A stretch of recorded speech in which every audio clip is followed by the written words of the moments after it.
Viewers, welcome back to विदेश facts. आज हम बात करने वाले हैं एक बहुत ही इंपॉर्टेंट मिडिल ईस्ट के नेशन जिसका नाम है इजराइल। और आज के डेट में अगर हम बात करें कि इनके हेड ऑफ स्टेट कौन है तो वो है इनके प्राइम मिनिस्टर नफ्ताली बेनेट। अब बात करें तो इसे ऑफिशियली बोला जाता है as the state of Israel और ये एक कंट्री है वेस्टर्न एशिया या मिडिल ईस्ट में, जैसे कि मैं आपको पहले ही बता चुकी हूँ। It is situated on the south eastern शोर ऑफ द मेडिटेरेनियन सी। तो मेडिटेरेनियन सी आपको पता ही है कि कितनी इंपॉर्टेंट है, क्योंकि बहुत सारे नेशंस वो अपनी टेरिटोरियल एरिया को वहाँ पे देखते हैं, उनका एक्सक्लूसिव इकोनॉमिक जोन वहाँ लाया करता है और इजराइल भी उन्हीं में से एक नेशन है। बात करें तो ये नॉर्दर्न शोर ऑफ रेड सी उसको भी टच करता है और इसके बाद हम देखते हैं कि ये बॉर्डर शेयर करता है with Lebanon to the north, Syria to the north east and Jordan on the east and Palestinian territories of the West Bank and Gaza Strip. तो आपको तो पता ही है कि ये बना पैलेस्टीन के जोग्राफिकल एक्सपेंस से ही है और गाजा स्ट्रिप और वेस्ट बैंक को छोड़कर पैलेस्टीन का जो मोस्ट ऑफ द एरिया है वो इजराइल के पास है आज की डेट में। अब बात करें इजिप्ट और इसके साउथ वेस्ट में लाई करता है। टेल अवीव जो है वो है इसका economic and technological centre of the country और उसके साथ ही ये one of the most famous cities भी है वहाँ की। और अब बात करें तो टेल अवीव ही है seat of the government and proclaimed capital जो है इसका जेरूसलम। मैं क्यों बोल रही हूँ कि ये प्रोक्लेम्ड कैपिटल है, क्योंकि this is an disputed area और ये एक डिस्प्यूटेड एरिया है between Palestine as well as Israel और इसीलिए हम इसको ऑफिशियल कैपिटल नहीं बोल सकते इजराइल का।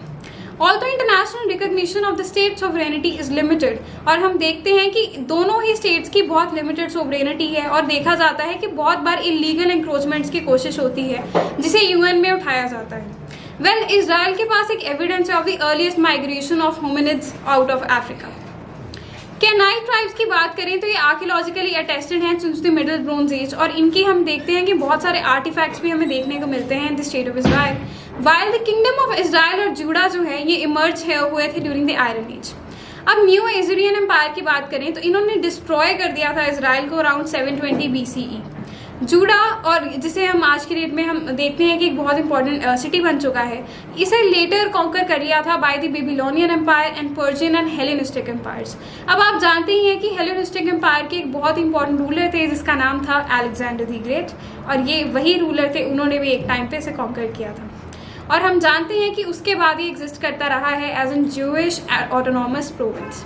द सक्सेसफुल मैकेबियन रिवोल्ट ये हुआ था, इससे बना एक हैसमोनियन किंगडम बाय 110 BCE और हमने ये देखा कि 63 BCE में ये एक बन गया था एक client state of the Roman Republic जो सब्सिक्वेंटली इंस्टॉल कर देता है हेरोडियन डायनेस्टी को इन 37 BCE और उसके बाद हम बात करते हैं तो ये एक रोमन प्रोविंस ऑफ जूडिया बन के ही रह जाता है।